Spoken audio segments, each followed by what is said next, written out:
अगर आपने मणिकर्णिका फिल्म देखी है तो जरूर आप इस वीरांगना से परिचित होंगे। वही अगर नहीं देखी है तो खूब लड़ी मर्दानी, वो तो झांसी वाली रानी थी। ये लाइन जरूर पढ़ी या सुनी होगी।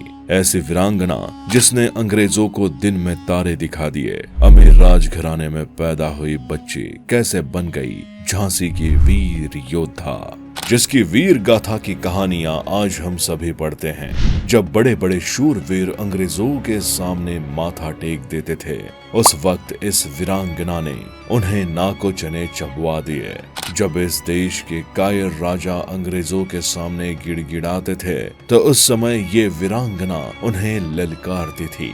कैसे इस वीर शेरनी ने देश के लिए खुद को हंसते हंसते बलिदान कर दिया, आइए जानते हैं अपनी आज के इस वीडियो में।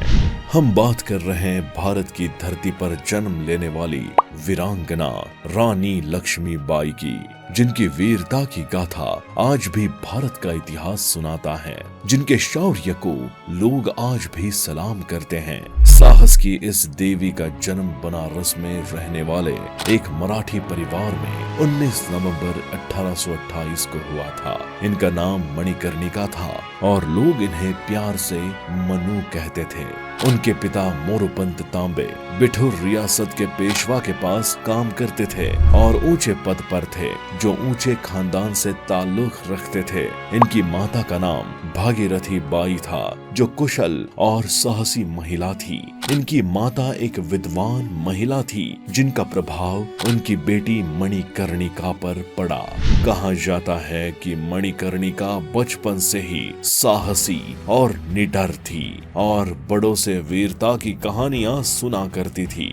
इनके जीवन में वो पल भी आता है जब मणिकर्णिका सिर्फ 4 साल की थी, तभी उनकी मां भागीरथी बाई का देहांत हो गया। इसके बाद इनके पिता मोरोपंत रहने के लिए झांसी चले गए और वहां मणिकर्णिका नाना साहब और तात्या टोपे जैसे सेना नायकों से युद्ध की कला सीखने लगी। क्या आपने इससे पहले नाना साहब और तात्या टोपे नाम को सुना है? अगर नहीं तो बता दें कि ये भारत की स्वतंत्रता के लिए अंग्रेजों से लड़े थे। इसके बाद इनके पिता ने इनका पालन पोषण किया। बचपन से ही इनके पिता ने इन्हें हाथियों और घोड़ों की सवारी और हथियारों का इस्तेमाल करना सिखाया था। साल 1842 में जब मणिकर्णिका की उम्र सिर्फ 14 साल की थी तो इनका विवाह झांसी के राजा गंगाधर राव नेवलकर के साथ कर दिया गया।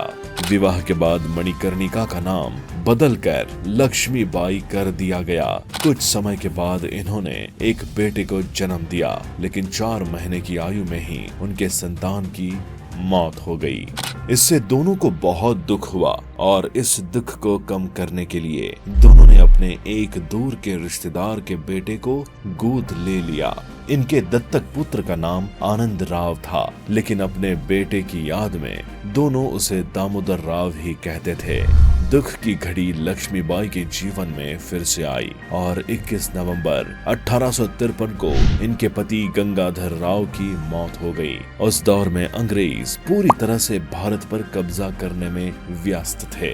उन्होंने नियम बनाया था कि कोई भी देशी शासक किसी दत्तक पुत्र को राज्य का शासक नहीं बना सकता था। इस पर अंग्रेजों ने झांसी की गद्दी पर दामोदर राव को न बैठाया जाए, इसका फरमान सुना दिया। इससे रानी लक्ष्मीबाई चिंतित हो गई और अंग्रेजों के फरमान को ललकार दिया। इसके बाद मार्च 1854 में अंग्रेजी शासन ने लक्ष्मीबाई को किला छोड़कर किसी दूसरे महल में रहने का फरमान सुनाया और उनके गुजारे के लिए हर महीने 5000 रुपए पेंशन भी बांध दी। झांसी की रानी लक्ष्मीबाई को ये नागवार गुजरा और उन्होंने अपने राज्य की रक्षा के लिए कमर कस ली और उस राज्य के स्त्री पुरुषों को इस लड़ाई के लिए तैयार रहने के लिए कहा। इन्होंने सेना के साथ साथ आम लोगों को भी विद्रोह के लिए तैयार करना शुरू कर दिया। आपको बता दें, उस समय दामोदर राव की उम्र 7 साल हो चुकी थी। इसी को देखते हुए लक्ष्मीबाई ने उनका उपनयन संस्कार करवाने का फैसला किया। इसके लिए इन्होंने एक समारोह आयोजित किया, जिसमें नाना साहब, बहादुर शाह जफर जैसे कई बड़े शासकों को बुलाया। वहीं इस दौरान हिंदू और मुसलमान सैनिकों के बीच एकता को लेकर बड़ी चर्चा हुई। वैसे ये वो दौर था जब पूरे भारत में अंग्रेजों के खिलाफ आग भड़क रही थी। रानी लक्ष्मीबाई ने झांसी के आसपास किले को मजबूत करना शुरू कर दिया और चारों तरफ से सैनिकों का घेरा बढ़ा दिया। लेकिन तभी झांसी से करीब 30 किलोमीटर दूर मराठा सेना नायक सदाशिवराव ने झांसी की एक जगह पर कब्जा कर लिया और ऐलान कर दिया कि आसपास का हर गांव अब उसके अधीन होगा। रानी ने उस पर हमला किया और उसे बंदी बना लिया। लेकिन उसी समय पड़ोसी राज्य ओरछा ने झांसी पर हमला कर दिया। लेकिन लक्ष्मीबाई ने अपने घायल सिपाहियों के दम पर ही उन्हें खदेड़ दिया। इन हमलों ने रानी को चोट तो पहुंचाई लेकिन कमजोर नहीं कर पाए। फिर जनवरी 1858 में हैमिल्टन की अगुवाई में अंग्रेजों ने झांसी पर चढ़ाई करने का फैसला किया। उनके अनुसार रानी अंग्रेजों की बात मानने के लिए तैयार नहीं थी और उनकी मंशा युद्ध करने की थी। ये सोचकर अंग्रेजों ने हार मानने के लिए उन्हें चिट्ठी लिखी, लेकिन रानी लक्ष्मीबाई ने इसे मानने से इनकार कर दिया। आखिर मई मार्च 1858 में अंग्रेजों ने झांसी पर धावा बोल दिया। कुछ ही दिनों में उन्होंने किले को भेद दिया। लक्ष्मीबाई को तात्या टोपे का साथ मिला और वो अपने 20,000 से अधिक सैनिकों के साथ झांसी पहुंच गए। वो अंग्रेजों के कुछ दिनों तक रोकने में तो सफल हुए, लेकिन अंग्रेजों ने झांसी में प्रवेश कर ही लिया। अपनी लड़ाई को कमजोर होता देख लक्ष्मीबाई को झांसी की अंतिम उम्मीद दामोदर राव की चिंता सताने लगी और उन्होंने दामोदर को अपनी पीठ पर बांधा और एक छोटी सी सेना के साथ कालपी की ओर रवाना हो गई और इसके बाद ग्वालियर पहुंच गई। जब इसका पता अंग्रेजों को चला तो वो भी उनके पीछे ग्वालियर पहुंच गए। रानी के साथ कुछ सैनिक साथ चल रहे थे। कहा जाता है कि इसी बीच एक अंग्रेज सैनिक रानी का पीछा करते हुए उनके निकट पहुंच गया और अपनी धारदार तलवार से उन पर हमला कर दिया, जिससे वो लहूलुहान हो गई। उसी समय उनके सामने एक गहरा नाला आ गया, जिसे घोड़े ने पार करने से इनकार कर दिया। इसी वक्त उनके कमर पर एक गोली लगी जो ब्रिटिश जनरल ह्यूरोज ने चलाई थी, जिससे उनकी तलवार छूट गई।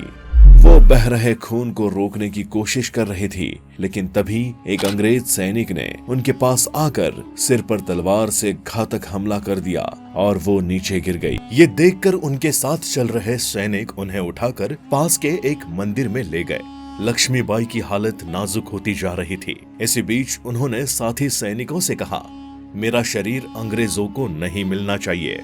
ये कहते ही वो हमेशा के लिए खामोश हो गए। 18 जून 1858 को ग्वालियर के पास कोटा की सराय में रानी लक्ष्मीबाई की मृत्यु हुई थी। इसके बाद सैनिकों ने आनन फानन में लकड़ियां जमा की और रानी के शरीर को आग लगा दी। इस दौरान उनके बेटे की जान बच गई, जिसे सैनिक सुरक्षित जगह पर ले गए।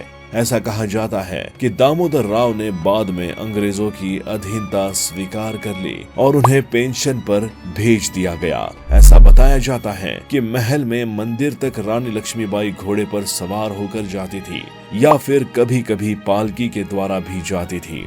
सारंगी, पवन और बादल उनके घोड़े में शामिल थे। ब्रिटिश जनरल ह्यूरोज ने रानी लक्ष्मीबाई की बहुत सारी तारीफ की थी। उन्होंने कहा वो बहुत चालाक, ताकतवर और भारतीय सेना में सबसे खतरनाक थी। इनके बारे में एक लाइन काफी फेमस है, जो बुंदेलो हर बोलो के मुंह हमने सुनी कहानी थी। खूब लड़ी मर्दानी वो तो झांसी वाली रानी थी। यहाँ इनके जीवन का जरूर अंत हो गया, लेकिन आज भी इतिहास इनकी गाथा को गाता है। तो दोस्तों, वीरांगना झांसी की रानी लक्ष्मीबाई के बारे में जानकर आपको कैसा लगा हमें कमेंट करके जरूर बताएं। और अगर आपने हमारे चैनल को सब्सक्राइब नहीं किया है तो वीडियो को लाइक शेयर कर चैनल को सब्सक्राइब करना ना भूलें।